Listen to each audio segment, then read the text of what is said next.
What was your nickname in high school? What's up and welcome to the Fervent Four. Did you know that only 4% of businesses ever cross the annual $1 million revenue mark? Question mark. Hello, I'm Zack Miller, author of Anomaly. I probably should have a book in front of me to show you. And also with me today, I'm my co-host Tim Ryan, lead man at StartWheel.org. Thank you so much for joining us. The Fervent Four is a weekly show each and every Thursday at 11 a.m. dedicated to sharing insights into growing a world-class business, no matter the climate. Now, the funny thing is, my nickname in high school, I can't say because the FCC will fine me. We know they're listening. Well, actually, I'll tell you the story. And this is probably the reason why I hate public speaking, which anyone that's listening will think this is ridiculous. So 5th, 6th grade, I was a substitute teacher. My first name is Richard. A substitute teacher is going down the list of students, and they're reading people. So they're like, they're reading the list of people, and then Tim Ryan, Adam Alphin, Richard Miller, Dick Miller. Is Dick Miller here? And I'm like, oh Lord, I've never heard that before. And then since that time, for the 6th to 12th grade, that was the nickname in high school. Whether that sixth grade's a tough time for that to happen. Yeah. I never wanted to see that substitute teacher again. I think he subbed for about 3 weeks. Yeah. The scar is deep, Zach. That scar is really deep. Yeah. What was your nickname in high school, Tim? Tim. Adam, what about you?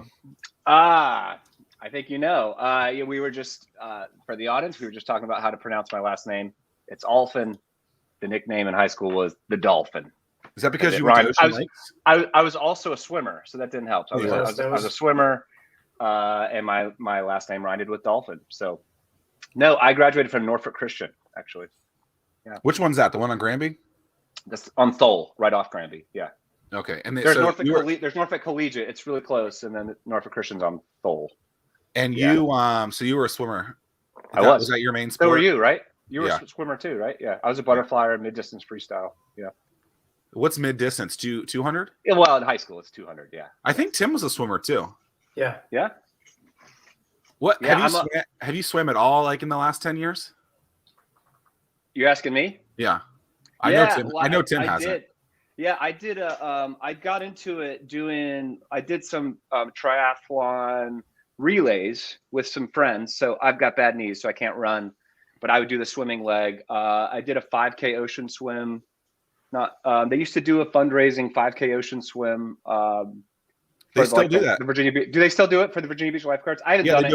They do a 1 mile, I think, a 5K. I think they do a one mile, a 2 mile, and a 3 mile, something like that.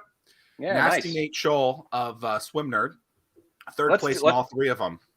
Okay, we should do it together some year. That'd be great. He's really fast.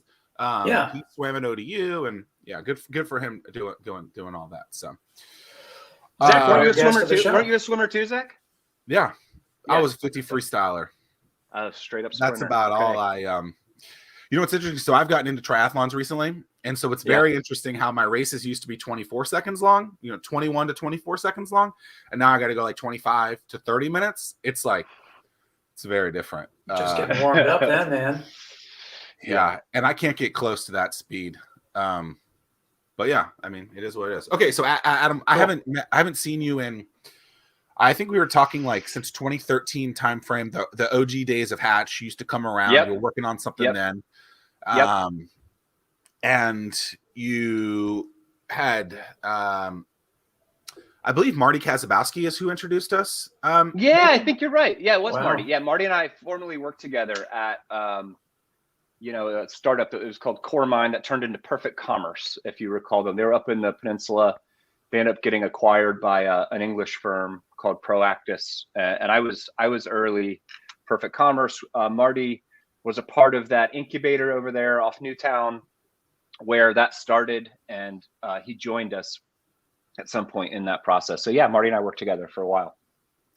Interesting. Okay, so like I want to think about those days of like you learning stuff, because now you're working on this thing called KleerCard. We'll get into all the deets about that, but like, yep.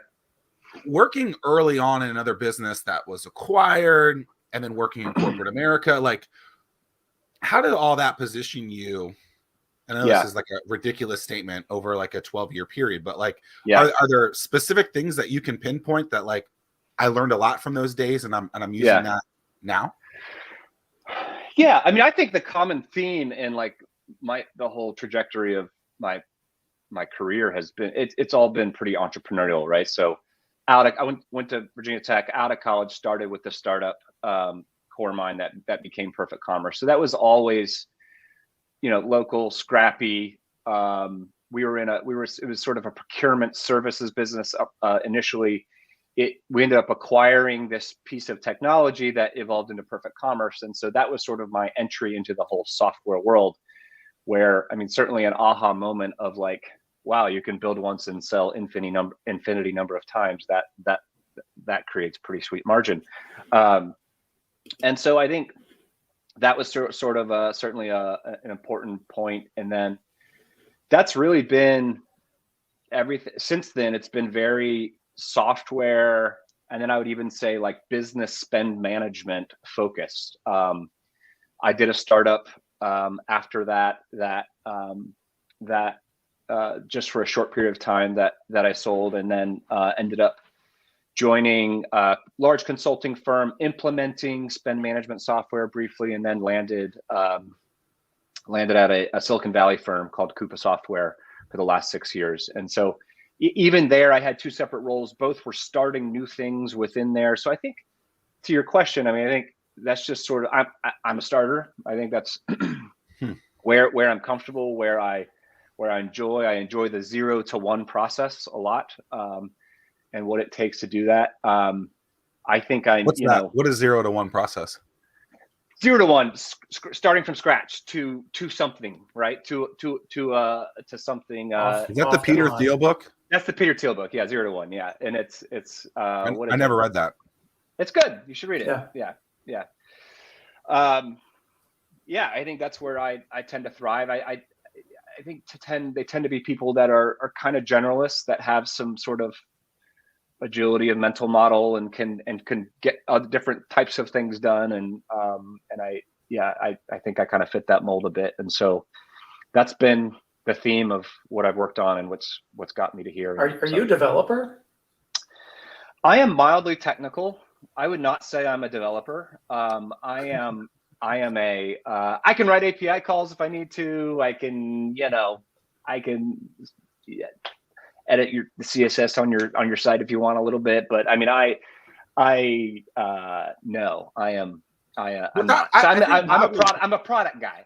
Yeah. Right? Mildly technical was an interesting way to put that, because I would think that I'm mildly technical and you're, eons above me on that aspect of it. And people thinking that are like, this guy can't even I've written 3 lines of code my entire life. That's what I'm going back right. So, no, I mean, I know enough to break stuff, but it's not what I want to do. I'm not a heads down developer. So, sure. And I never have been. I've never had a role that was that.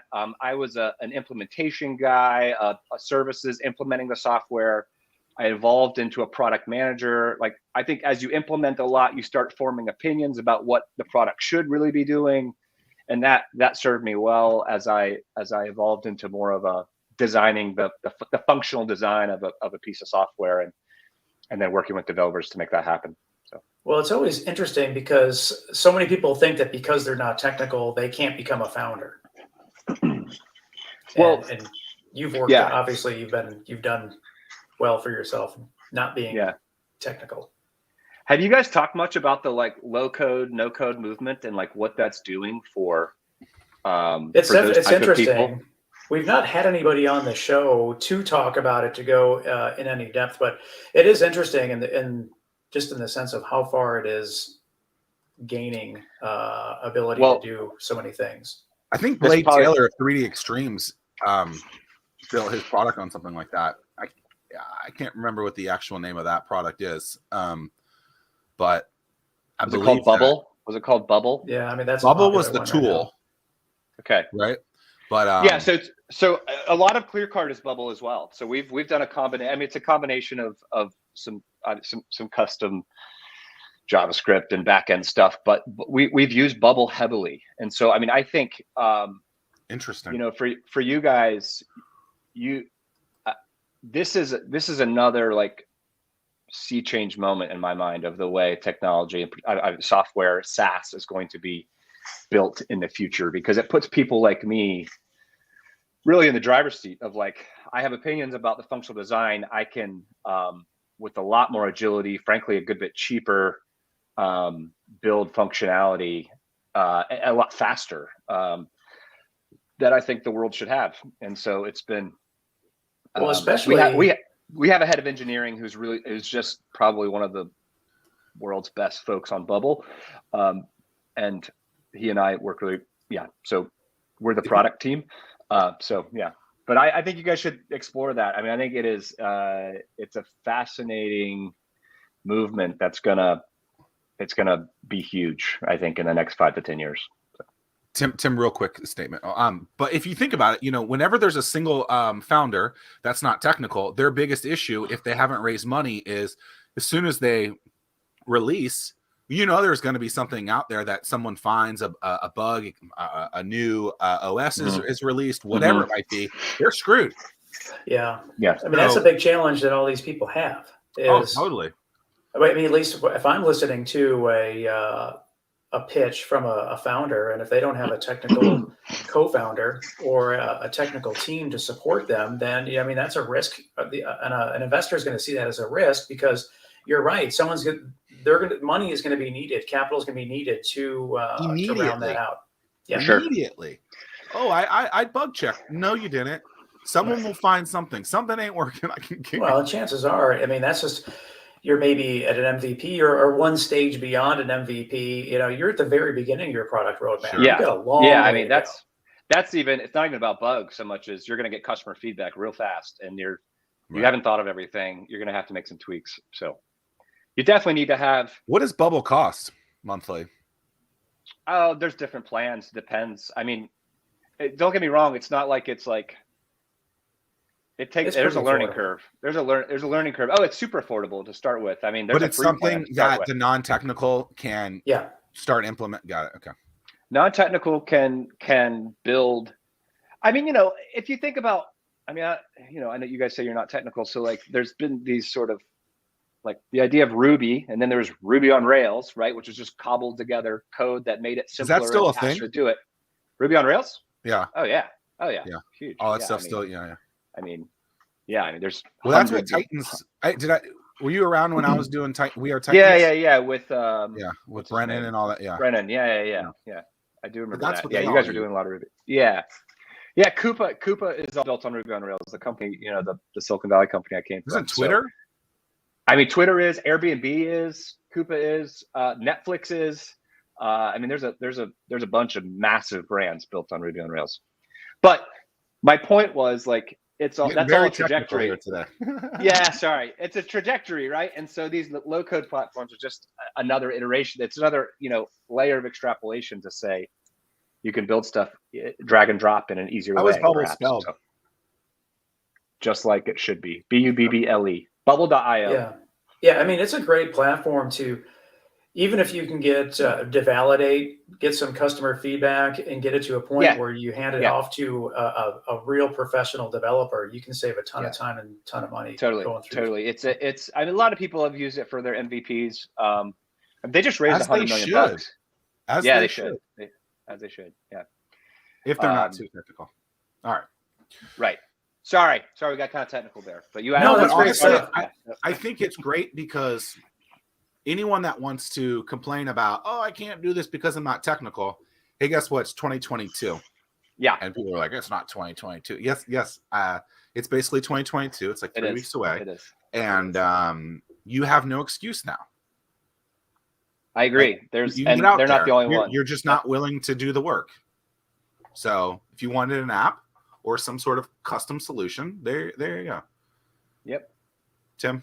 So use Bubble to create your new product right now, KleerCard. Tell us about KleerCard, what the origin was, and just the quick 30-second spiel. Sure. Yeah. So, I think the inspiration was, there are a couple, right? So, yeah, like I said, I was a product manager for a set of payments products. They were primarily serving Fortune 2000 companies in my former role, and it just felt like there was the infrastructure pieces were out there in the world now where you could put a super simple UI on top of that and give small businesses a tool that make their expense management super easy. So I think that was sort of the initial product inspiration. Then I, started. So my co-founder, Owen Hill, who was also my first cousin, we started talking about this, and he came from corporate finance, nonprofit finance roles, and then was an elected official out in Colorado as a state senator for the last 8 years, and did a lot of work in the small business sector. And so I think his experience and the pain points as a small business owner with some of these product ideas, we put our heads together to try to get an MVP product out. And so the product tries to address a few different problem statements, right? Just lack of access to the right credit that many small businesses have, the pain points of spinning up new cards, putting controls on those cards, and then trying to help them automate all the accounting and reconciliation tied to expense management. So those are the specific product problems that we try to address in the product. Yeah, I mean, it's interesting. I'm guessing that like Brex would be a competitor. Yeah. I think there's been a few of them. I mean, we call out. Brex, and then there's Ramp fairly recently as well. And those guys are yes, they are a lot of similarities. Corporate card is a part of it. Brex is very much trying to become a bank. They've all focused on pretty high tech, venture funded customer base. Right. And I think we're very We're trying to focus on sort of middle America. We're trying to focus on middle America, honestly. We think there's real, and so because I was probably a couple years ago. I applied for Brex to get see what we could do there, and they were like, "Sorry, you don't have, you need a couple $100,000 in your corporate bank account," and so clearly it was very startup venture-backed focused. And I was like, well, that's great, but that's just not us. Well, Tim, they just were looking at the wrong account for you then, I guess. They must perhaps the account with 9 zeros on it. They've even gotten tighter in some of that criteria, as I understand it. If you're VC funded, 250 will do it. If you're not, it's closer to $1 million. So I mean, there's a lot of players. What percent of businesses are? I feel like there's two different categories of this: funded in some capacity, and then actually venture funded. Oh, it's super small. It's venture. Yeah, funded. I would think it's less than 5% of each. Yeah, I mean we launched in January. We've got about 500 organizations, customers using the product, and it's a ton of trucking companies, construction companies, churches, nonprofits, law firms, professional services. Drone Up is a great local customer. The non-sexies. Lots of. I mean, Drone Up's sexy, but there's lots of non-sexies that they've been served by their local or regional bank in some limited, poor way, frankly, and they want something that gives their team more agility, a bit more control, and just automates more of this whole expense management process. But you're not a bank. We're not a bank, but we are extending credit, but we're not a bank. So where's the risk in that for you? Is it the obvious stuff? Yeah, I mean the obvious stuff. Yeah, I mean so we're underwriting based on a Plaid connected account. It's very. I mean, the other thing that I think we're doing that's a bit different is it's not pure FICO score underwriting. We're underwriting based on really the health of the business. So you could have a small business, but clearly has revenue, clearly has, an average daily balance that, should justify at least a small credit line. With maybe we may give you we may want faster payment terms, right? Like let's settle up weekly or every 2 weeks, but we but still give you a great product that helps you simplify your operational expenses. So there's a company locally, billion-dollar firm, I believe, PRA. Can't think of portfolio. I know PRA. I know PRA. They're a Coupa customer, so I know them well, actually. Yeah. So do you ever look at stuff just like in your strategy of some of the? Obviously, they're on the side that you never want to get on. But exactly. Is there anything that you can collections? Take from, yeah. Right. But yeah. is there anything from your strategy perspective on way? And they're probably more B2C, I would assume. But I think they probably do it all. But yeah. I know them only from like I said, a former firm I was at. They were a customer, so I've not engaged with them in any way around our collections. The reality is we're 11 months into this. We do all of our own servicing today. We've built sort of a back end of this that lets us automate a lot of the payments. So all of our customers, it's all auto pay. So we draw your payment at the end of your billing period automatically. That de-risks it a good bit in some ways in our mind. And so we don't have a lot of collections, so to speak, that we need to like sell off to someone like PRA yet. So I hope we never do, but if we keep growing, we will. So that's certainly part of the game we're in. How have you all grown so rapidly to this point? I mean, to be 11 months in and 500 customers is awesome. Yeah. Good question. So we did a little bit of a private beta with like a couple dozen organizations who were late last year and then launched in January. I think initially it was just personal networks, both Owen and I, we're not 24-year-old kids. Like we had careers. He was a state legislator, had great networks. And so we got about 125 businesses on that way. And then the big change was there were a few YouTube influencers in the building business credit YouTube community that picked this up, and really completely we didn't ask them to, we didn't pursue them. They just started making content about, and we were, they do this on a few platforms, and we were one of them. And so that was a huge, the first major videos dropped the first week of July. Did you know it was happening when it happened? No, I was down in the Outer Banks with my family, and I logged in. We got down there on a Friday night, and I logged in, and we had 350 applications and I was like, what? And I start texting the whole team. What's going on? Did we talk to somebody? What happened? And we find this YouTube video of this guy who has 120,000 followers who made a video about us. And it took you a while to figure out who it was, though?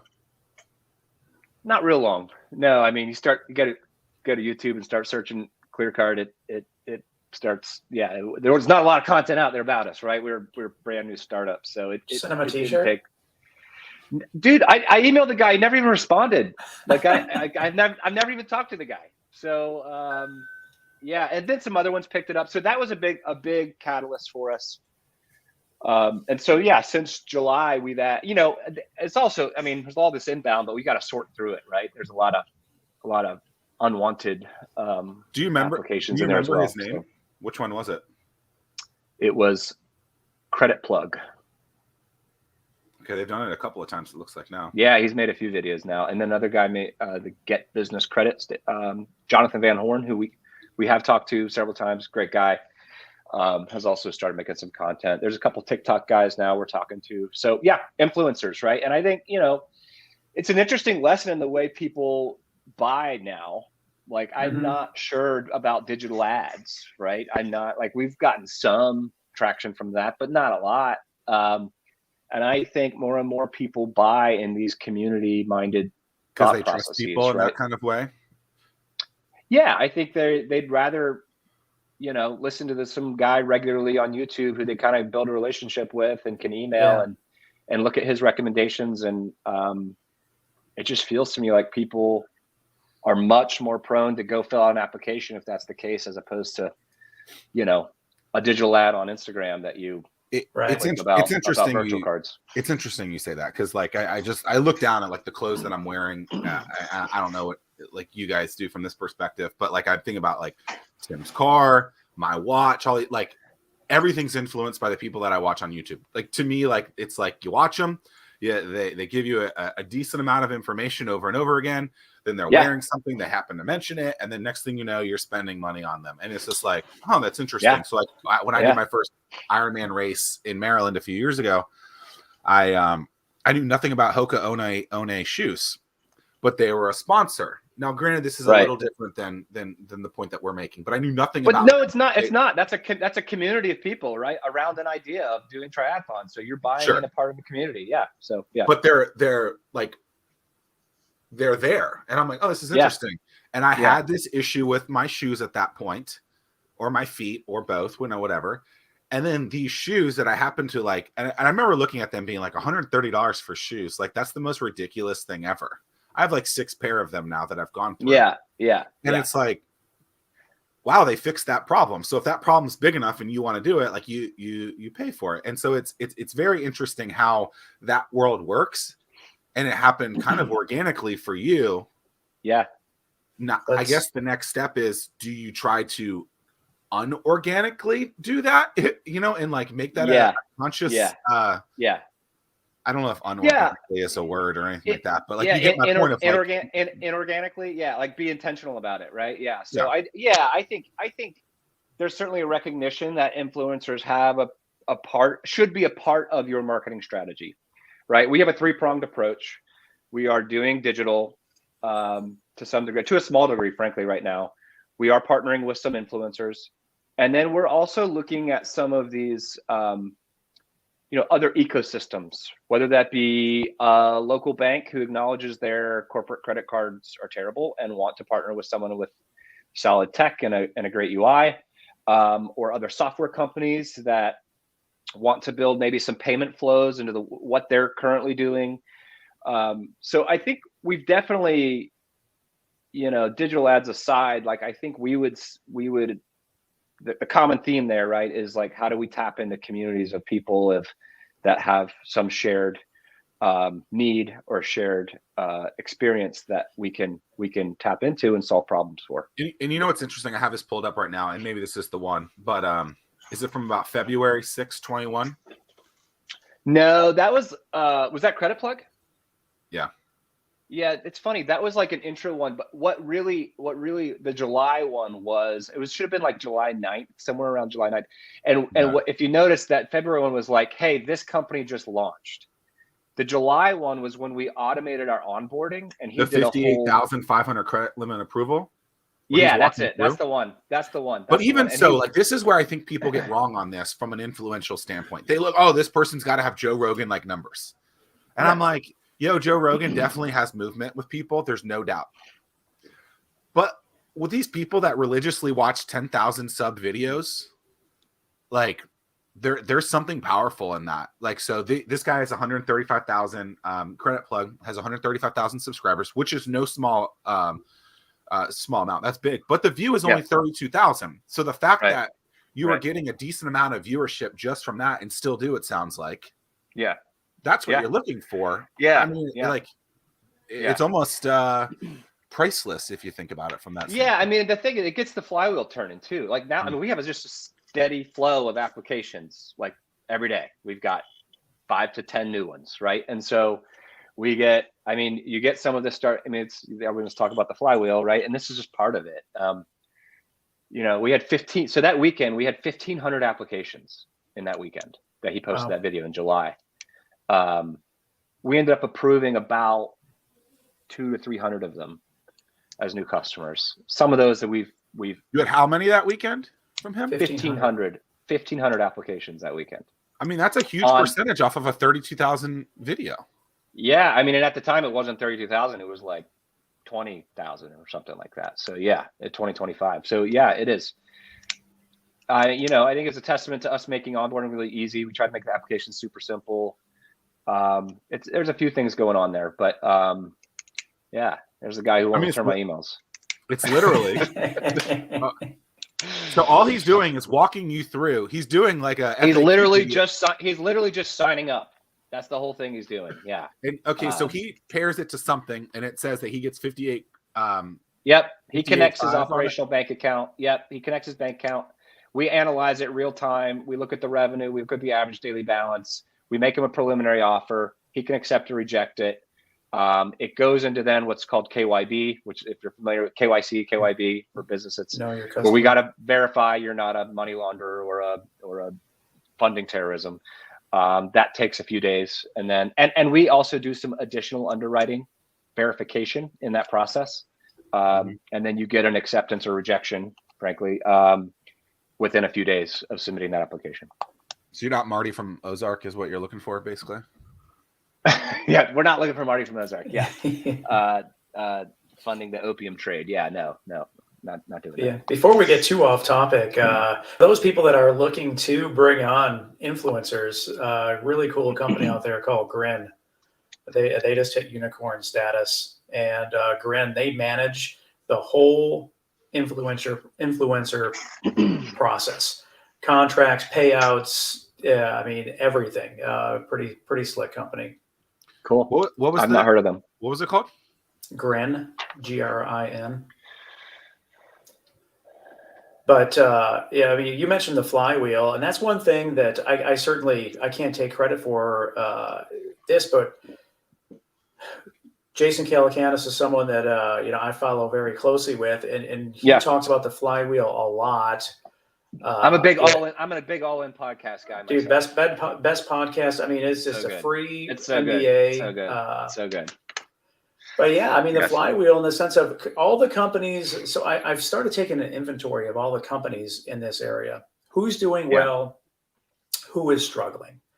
And the flywheel that I totally agree with Jason with is you have to have a great team with a great product and delight your customers.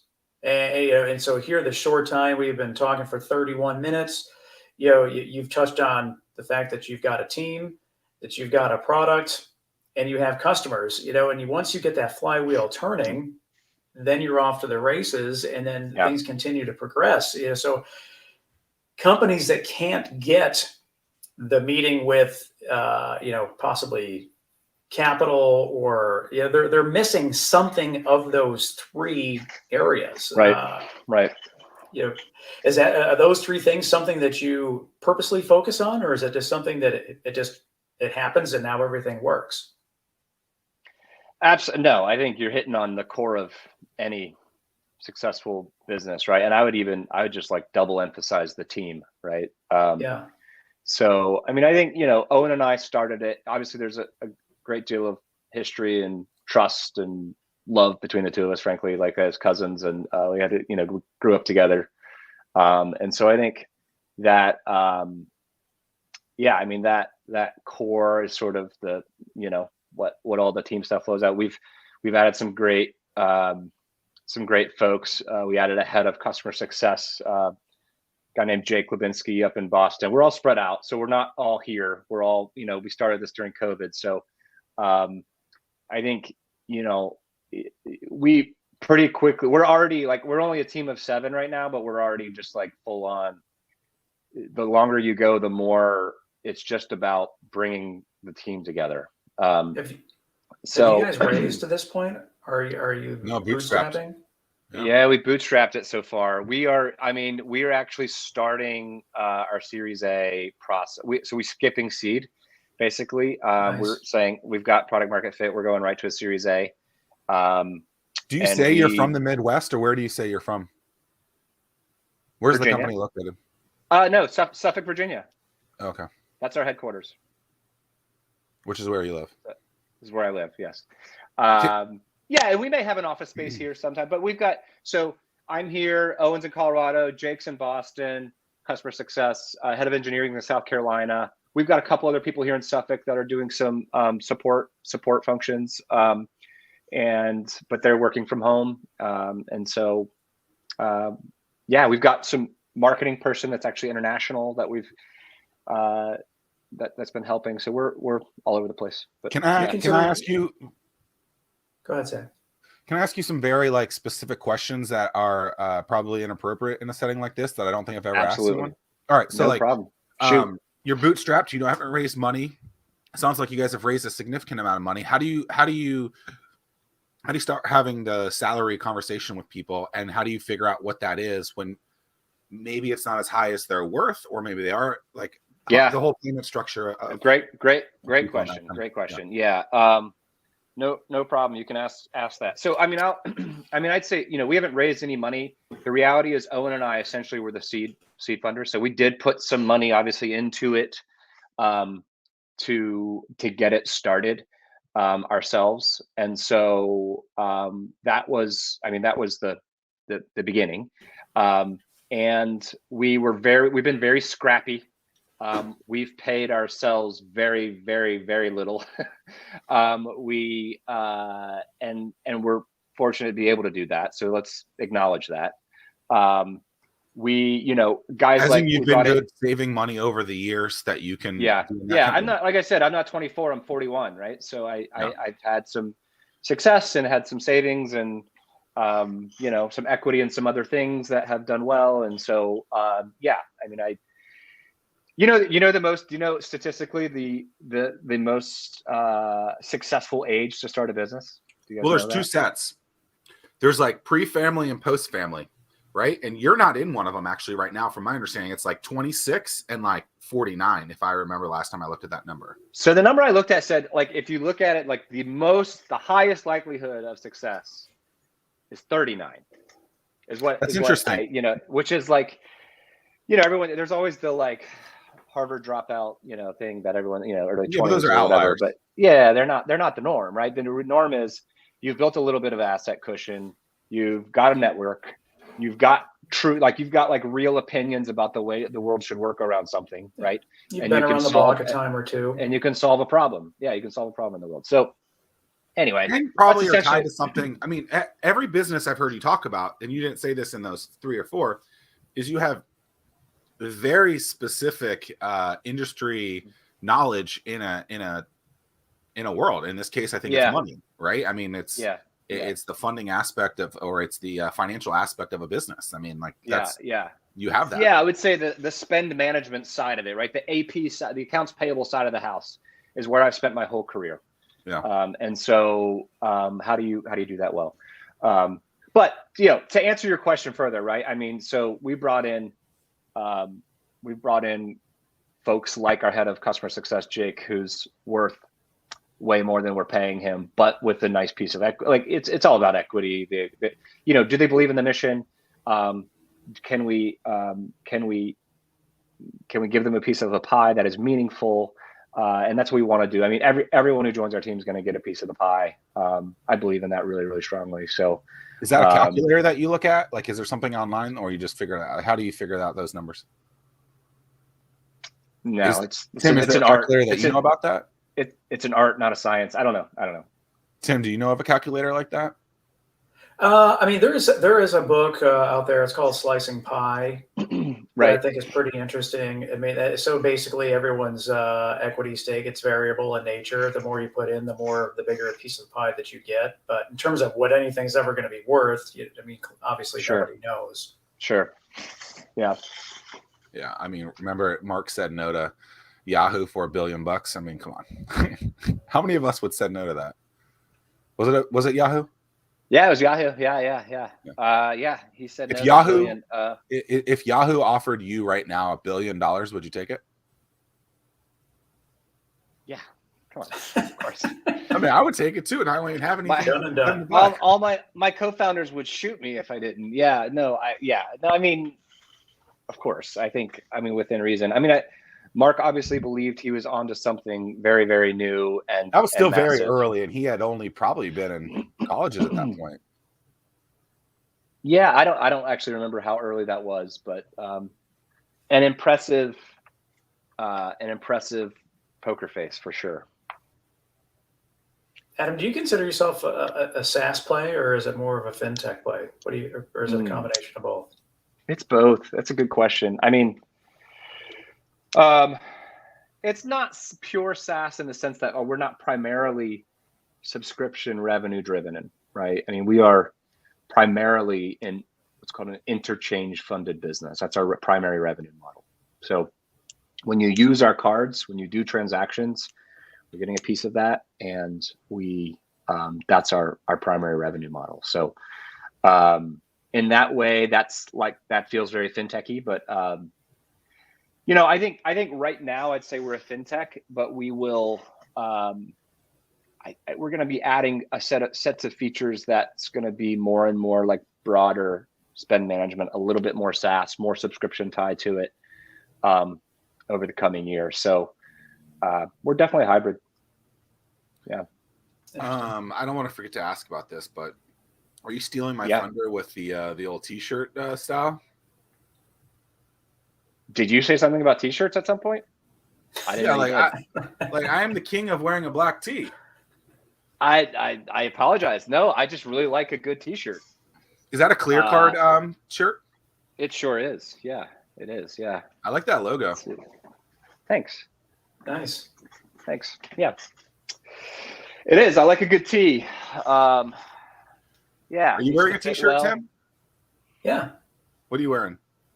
I'm wearing a SpaceX T-shirt.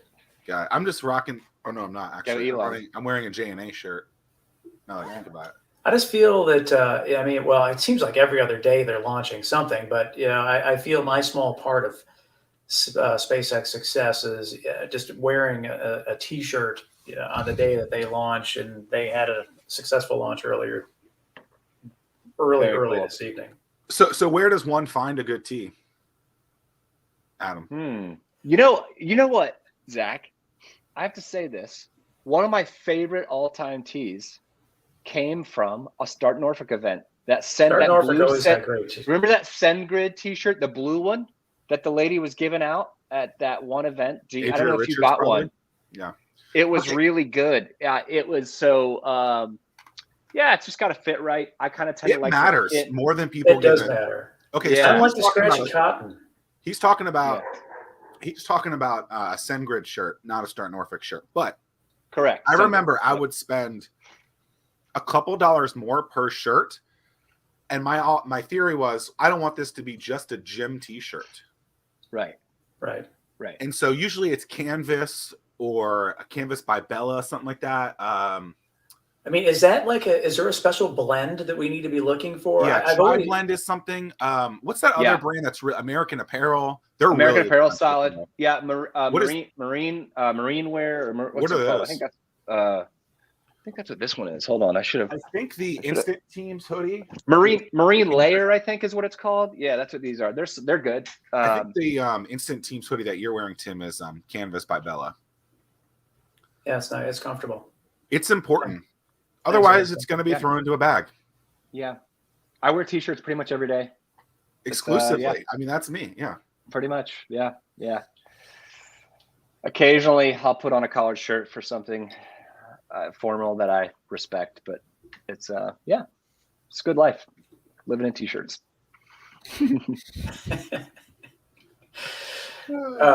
One question I have. Are you gonna tell us about the best apple fritter? Oh, I thought we were going to close the show with that. Well, I got 15 minutes to figure it out. All right. We can close it. If you follow all of us on the Twitter, this is what we were talking about was the apple fritter. I'm sure that people are going to be watching. Twitter fritter. Yes, the Twitter fritter. Yes. Okay, so we'll just go into it now. Okay, so what I used to like, I don't know why I love apple fritters. My guess is as a kid, that was like good. An award or something. Yeah, they are great. Well, they're always the biggest. Yeah. And honestly, compared to a lot of other donuts for the size, you kind of got like a good calorie to size ratio. Good bang for your buck. Like you're getting more bang for your buck. And it's like, all right. Okay, so I don't believe that there are a lot of in southeastern Virginia, a lot of local donut shops. On top of that, there's not a lot of local donut shops, I would say less than 10, that make an apple fritter. So the product market fit of size of this, there's not a lot. So you to get a donut like an apple fritter, you almost have to go to a big box to get them. Right? So like there's a place in Norfolk on 21st Street. I want to say it's called O's Donuts or like a duck donut. Yeah. They are a cake donut. Yeah. They don't make an apple fritter No, because an apple no. fritter is not that style. Right. So I think what researched this last March, I was working out a lot, and I would like leave the pool and I'd be like so hungry. So I was training for a triathlon, and I was like, all right, let me go to the grocery store and find something.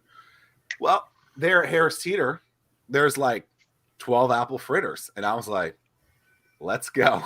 Yeah. So I'd eat one and I'd be like, oh, this is great. And honestly, for a while, I thought that was probably the best one.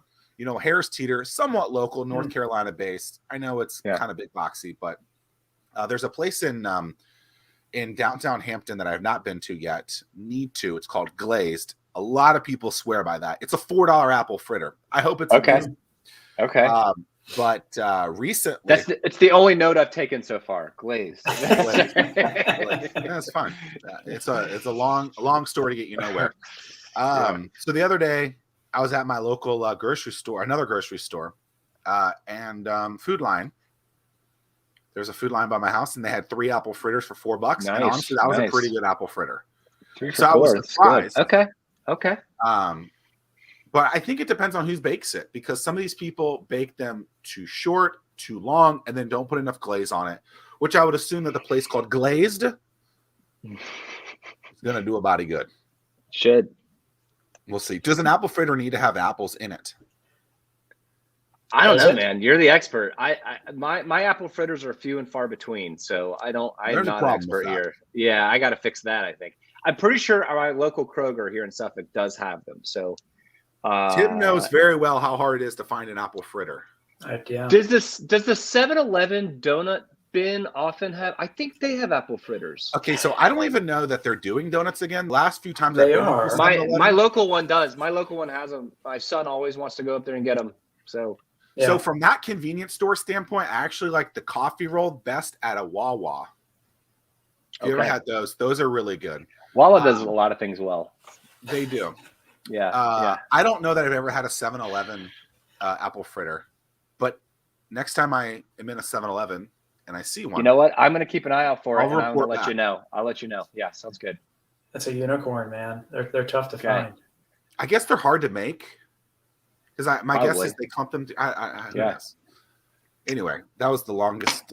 I apologize for any of you guys listening to the apple fritter talk. I mean, is it your LinkedIn profile that says like looking for the world's best apple fritter? That's like your job description. Yeah. Okay. Yeah.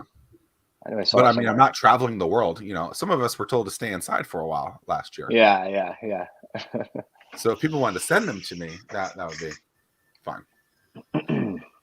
So I'm interested in, you guys have both talked about consuming content, consuming media. And when I say media, I just mean like content in your earbuds. Doesn't have to be news stuff.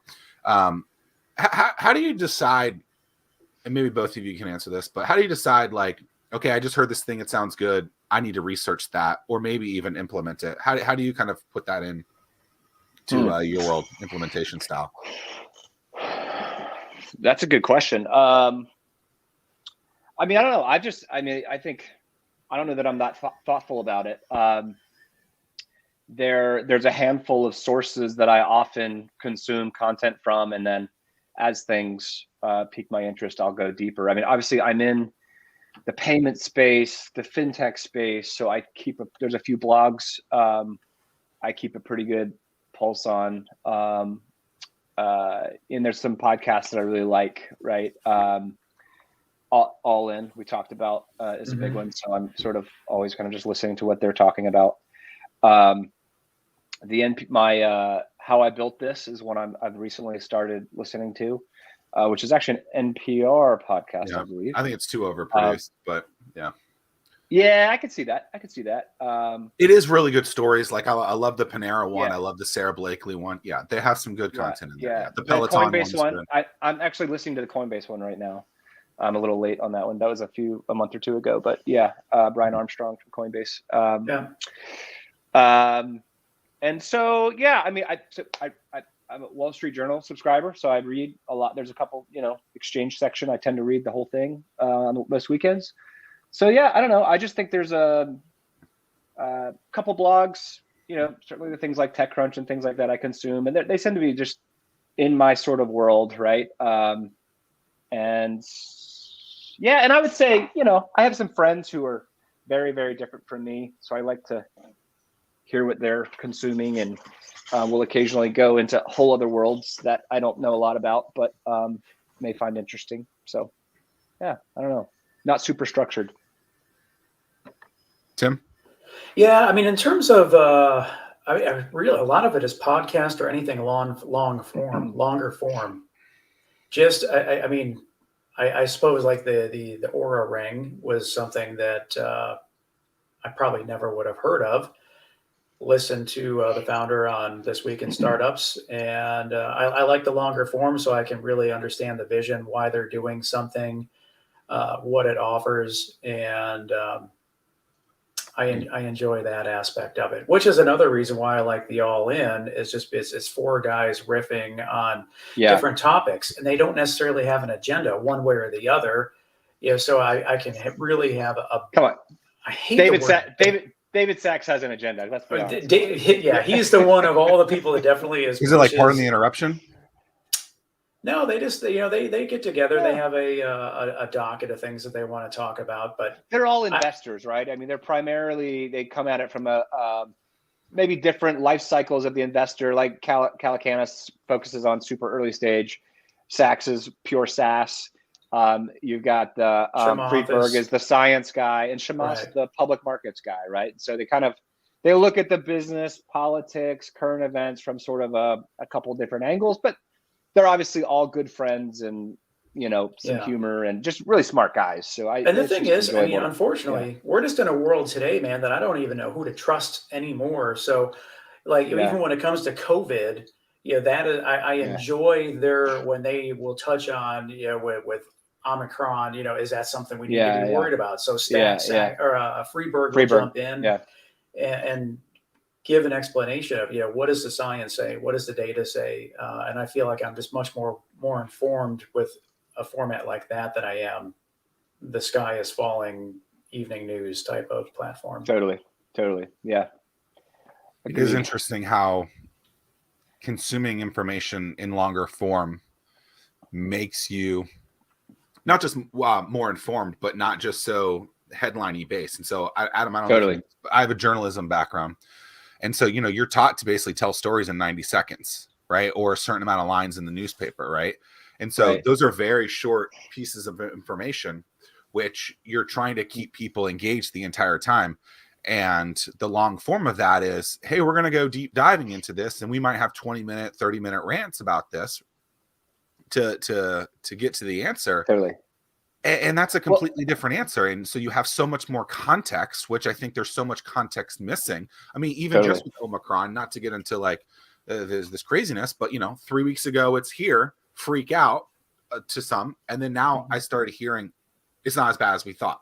So it's like, and this is the same organization that provide that information. It's like, all right, like I have a journalism background. Like I don't even know that what you're reporting is like factual in this kind of case. Like it's totally. I mean, the world is complex, right? And nuance is always required to explain something well.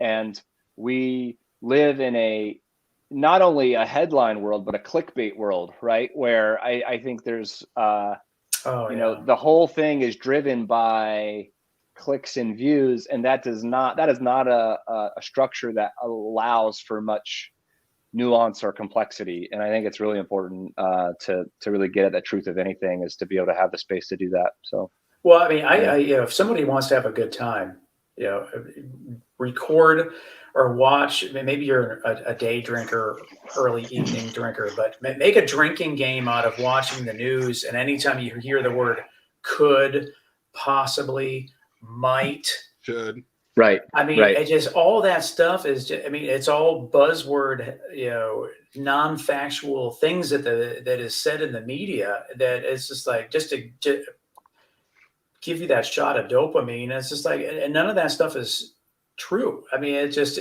whereas the long form stuff, we can dive into it deeper, and you can't just glaze over something, going back to the apple fritter. Totally. Glaze. You need to glaze over it though. Glazed. At glazed. You need to get us. Zach, have you thought about having them sponsor your podcast? Glazed. Just an idea. We will add them in. We will contact them. It's a hell of an idea. Yeah. It's a free one. Tim and I deal with, I would assume, your target customer, right? What's your pitch? Yeah. Our pitch so when you say you deal with it, you're talking about the small to mid-sized business. Is that what yeah, you're I most of our businesses are not Fortune 2000s. They have some sort of financial need. It sounds like that financial need is exactly what you're targeting to fix. You have an opportunity now in perpetuity to pitch to them, because this is a forever evergreen thing.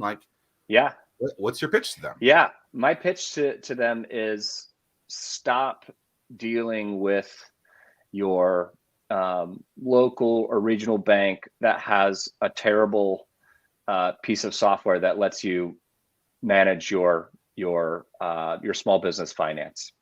I'm not saying you have to stop banking with them, but as it pertains to your cards, come to a locally owned and very modern software platform that lets you get the credit you need, add a lot more operational agility to your team, and automate your end of month reconciliation that I know is a pain. So we can solve those problems for you. Get KleerCard.com. We'd love to support you and help you be successful. And I mean, assuming that earlier stage companies that can be part of a platform like yours. I mean, another thing to think about from these companies, especially as you're getting closer to raising capital. Yeah. I mean, you need to make sure that your books are super clean. Otherwise, when you go through the due diligence process, when you go through the due diligence process, you're never going to, I mean, there could be red flags, I mean, if you have in a product like this, where you have a lot more flexibility, you can turn cards on and off. You can, I mean, it's a good fit. We can add category controls, time-based controls, automatically sync it with QuickBooks Online, spin up, spin down cards, physical or virtual, manage all your subscriptions in a much cleaner way, have everything in one place, centrally visible. Really, really simplifies the whole AP side of your operations. Well, especially from a subscription standpoint. I mean, even if you set it up that every subscription, you shut it off December of each month, and then you have to be reminded by the company that, hey, your credit card didn't go through. So that way, at least you can verify, yep, we still use it, or man, I'm glad we canceled that thing, because otherwise it would have been just continuing to hit the card every month. Yeah. We often get customers who just, they had a Capital One card, it got compromised, and they had to go figure out every piece of software that they'd subscribed to with that card and switch it out. It took them 2 days to figure it all out. And they're tired of it. And so they want something where they can, often what our customers will do, we'll do a one card per vendor. You get unlimited cards on our platform for free. And they'll put it one per vendor, lets them fly. You can suspend them if you want. By the way, signing up for trial subscriptions, it's amazing, right? Because you can just create one that actually expires in 7 days. So if it's a 14-day trial, you can try it, and they try to charge it in 14 days, doesn't work. You don't have to remember to cancel it because a payment never goes through. So there's tons of great use cases like that. We're talking to some larger businesses about interviewee travel, right? Send out a virtual card to an interviewee, let them book their travel on it. It's only for the budgeted amount. They can only do that. So there's a lot of cool use cases that we're kind of uncovering as we grow and solve new problems for customers. So if any of that sounds like it might be interesting to someone listening, then can't wait to talk. So we have a customer in Drona, and you guys both live in the same area. I'm just interested in, and maybe we can end on this, but from a marketing of a local business perspective, is there something missing for people to get behind, or like what's missing from the people getting behind businesses that come from an area?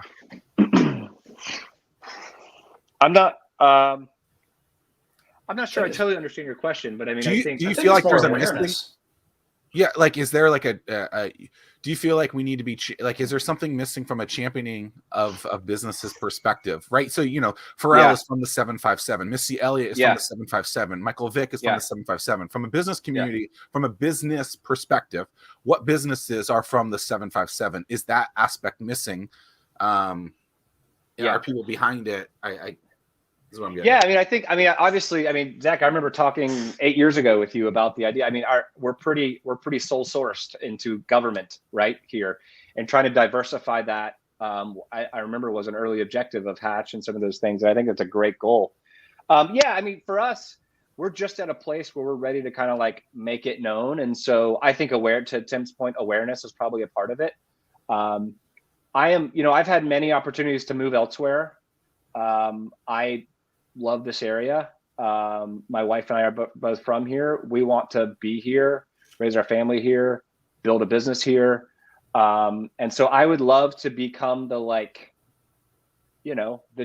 obvious choice for your corporate card if you're a business in Hampton Roads, right? We are a local company, a locally headquartered company here that we're going to add more people here, but I think there is, I don't know if I'd say there's something missing. I just think there's not maybe a ton of diversity of types of businesses, and we need to work on improving that. And I don't know of any other hot fintechs in Hampton Roads. Let me put it that way. So I hope we can be that, and people will know us, and we can help make them successful. Anything we missed that you want to talk about? I don't think so. This is great. I really appreciate it, guys. All right. Well, keep it up. Let me know if I can help or support in any other way. Well, we need those apple fritters. That's definitely the all right. Sounds good. I'm craving an apple fritter now. It's not even funny. I'm on the hunt. Adam, I wish you all the success in the world, and would love to have you back on at a future point in time, just to hear about the progress that you guys have. Appreciate that. Happy to. Would love to. All right, Adam. Thanks for being here. Thank you all for listening. Until next time. Oh, yeah. Also, if you typically listen to this in video form, like Tim mentioned earlier, or maybe he didn't mention earlier, maybe this was pre-show scenes, pre-show. We have audio-fied this, if that's a word, and now you can get the Fervent Four Show on wherever you listen to your podcast. So iTunes, Spotify, Amazon, Google, Audible, et cetera. And if you're interested in subscribing to this little newsletter that we call Fervent 4 Plus, go to fervent4.com and you can get that. Until next time, thanks for watching. Peace. So long. Thanks, guys. Wow.